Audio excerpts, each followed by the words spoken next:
Bewegung presents the 6 dumbest mistakes smart people make when hiring a sound designer. As a video creator, you've probably been through this process many times. Every time you need to find a new freelancer to outsource sound design work, you have to go through a daunting process. Posting the job, sorting through tons of resumes and portfolios, asking for quotes, and then, finally, picking the one you think is best and hoping that things go well. In this episode, we'll look at 6 main mistakes to avoid when hiring your next sound designer to make the whole process run a bit smoother.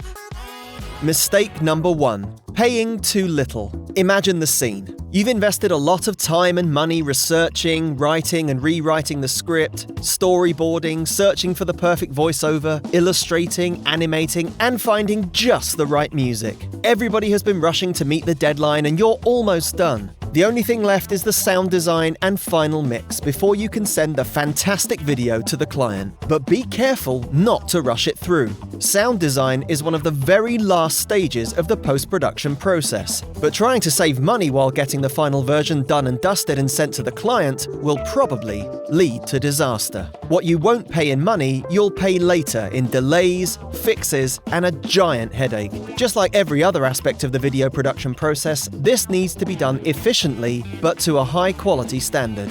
For professional quality, you will have to pay a fair price. First, an experienced sound designer should be able to decipher the kind of sounds your client wants to hear in their video. This understanding of the client's needs for their final product is formed by thousands of reviews over years of working with clients. A professional animation sound designer will have different sound libraries for 2D animation, 3D animation, motion graphics, whiteboard, or screencast. Cartoon sounds, for example, won't work well with a realistic motion graphic video for a security company. Also, a well-crafted soundtrack will usually be made out of sounds from a similar category, maintaining a continuous style to highlight the story's essential parts. Second, there are nuances that have to be considered during the sound design process. A good sound designer will take the time to understand the message that's being conveyed before jumping to the sound editing. What parts of the video are essential? Can I make an idea clearer without the sound? Is the video meant to excite, enthuse, or sadden? Is its purpose to make you laugh, smile, or even cry? And let's not forget the mixing. The purpose of the mix is to make sure that the voices are audible, the sound effects are clear without interfering with any dialogue, and that the music is at the right level throughout the video, quiet, more audible, or even muted in places. A professional sound designer will know intuitively, for example, when quiet is necessary in order for the focus to be on the video content, not the sound. Hiring a sound designer without considering their experience and expertise in these areas might lead to a problematic process. You may end up in an endless review process, constantly trying to explain to your sound designer the abstract language the client uses to make themselves understood. Mistake number 2, paying too much. So you've carefully chosen your sound designer and made a good choice. Great! You've heard about this huge audio post-production facility in a beautiful part of town which has a few 5.1 surround mixing auditoriums, 10 sound editing suites, and an excellent 800 square foot Foley stage. That's exactly what you need, right? Let me tell you a secret. You don't need all that for a 3-minute long animation video. Don't get me wrong, you deserve the highest possible sound quality for your video, but that has nothing to do with a Foley stage or a surround mixing auditorium. Choosing a studio designed for processing Hollywood feature films for a commercial video is probably unnecessary. You would have to pay for the extensive facility's rent and probably end up with a junior level employee who's relatively new. They would make the decision regarding sound in your project while the rest of the team is busy with all the other projects. In his book, Built to Sell, an absolute must-read, John Warrillow explains the importance of finding an advisor for whom you will be neither their largest nor their smallest client. Make sure they know your industry. This is not just true for advisors, but for any service provider. In short, paying too much for a big studio can be overkill for a smaller project, and any additional studio time you might need could lead to enormous overheads. Make sure you choose a studio that is used to work on projects that are similar to yours. Mistake number 3, hiring a musician to design your sound. You might have a friend who is an absolute musical genius. He plays a few instruments, has a lovely home studio with tons of cool instruments from all around the world, which he records himself playing using Pro Tools. You're tempted to send him the work.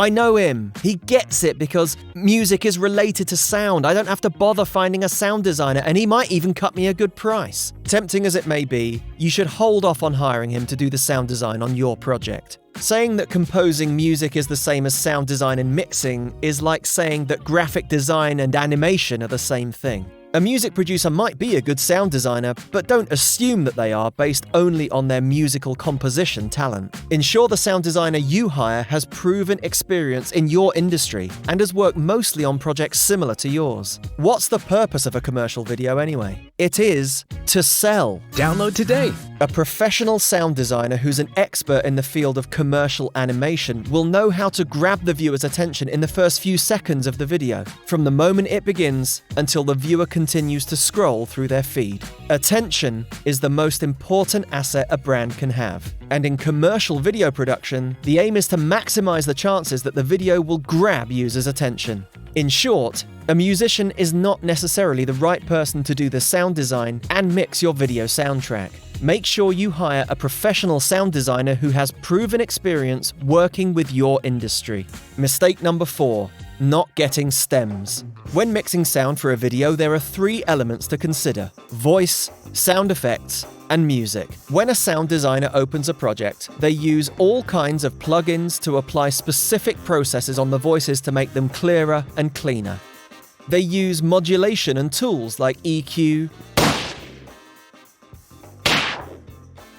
reverb, and panning to make the sound effects look small, large, far, or close, or even just to make them move from one place to the other.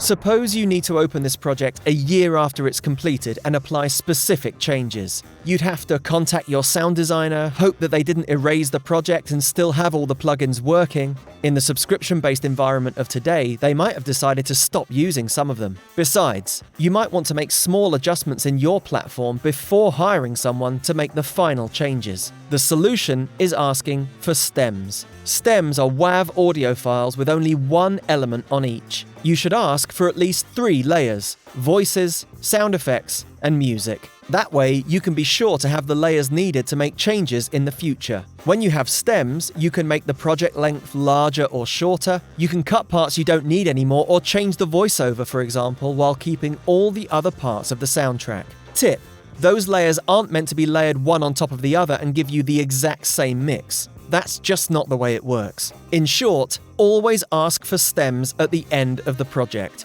This will allow you to make changes later without being dependent on a single sound designer. Mistake number 5, not doing your due diligence. First of all, start by checking your sound designer's portfolio. Businesses do their best work with famous companies and put recognizable logos in their portfolio. It's called social proof. It gives some guarantee to the quality of the work. What you should know is that when it comes to sound design, it's really easy to make a sound redesign portfolio. This means taking a piece of video from a famous movie or ad, muting the original soundtrack, and replacing it with a new soundtrack. This method is excellent for training purposes, but you should always ensure that any portfolio you're checking is genuine and that a sound designer really worked with the companies mentioned on their resume. You might think to yourself, I'm using my ears, and if I like what I hear, maybe it doesn't really matter if this sound design was really ordered by a real customer or was just remade by the sound designer, right? Not really. Even if you think the sound is good, you should really try to find the original one and compare it in order to make a fair judgment. Also, not everything is just about sound. A good sound designer knows how to communicate well, work as part of a team, meet deadlines and make revisions, while understanding that sound exists to serve the story, not the other way around. In short, a sound designer needs a lot of skills to be able to do their job well, on top of their sound design experience. Working with others and understanding the nuances of any project and what the clients want comes from experience. Make sure that your sound designer has truly worked with clients from your industry. Mistake number 6, not hiring a good narrator. Even the world's best sound designer will have difficulty making an interesting mix with a monotonous voiceover or low-quality audio files. There are many things you need to look for when hiring a narrator. So, who should you hire to narrate your video? The 2 most important things to look for are tonality and sound quality. Hiring a well-priced, professional narrator will almost certainly guarantee that both of these requirements are met. But if your budget is tight, at least listen to the narrator's portfolio and make sure that his or her tonality enhances the experience and the story. There are 5 ways to guarantee your soundtrack will bore your audience, and a bad narrator style is one of them. To ensure audio quality, make sure that your voiceover artist uses at least entry-level recording gear and an acoustically treated home studio to prevent noise and echo. There are lots of things a narrator can do to make their voice sound perfect, but starting with quality equipment and a good recording environment are a must. Make sure to ask for and receive the correct file format. WAV, 48 kHz, 24-bit. Industry standard audio parameters used for video. Most importantly, do not settle for delivery of MP3. Despite the fact that almost no one would pass a blind test of recognizing MP3 from WAV, when you start applying processes on an MP3 file, the algorithm just doesn't deal well with low-resolution audio formats. This is really noticeable when compressing voiceover tracks to make it loud enough for web broadcasting.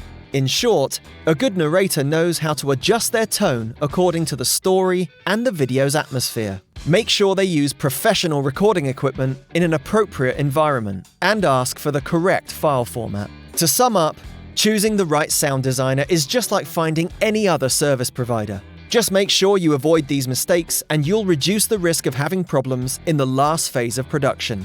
Have any questions? You can contact us on email, Instagram, LinkedIn, and Facebook.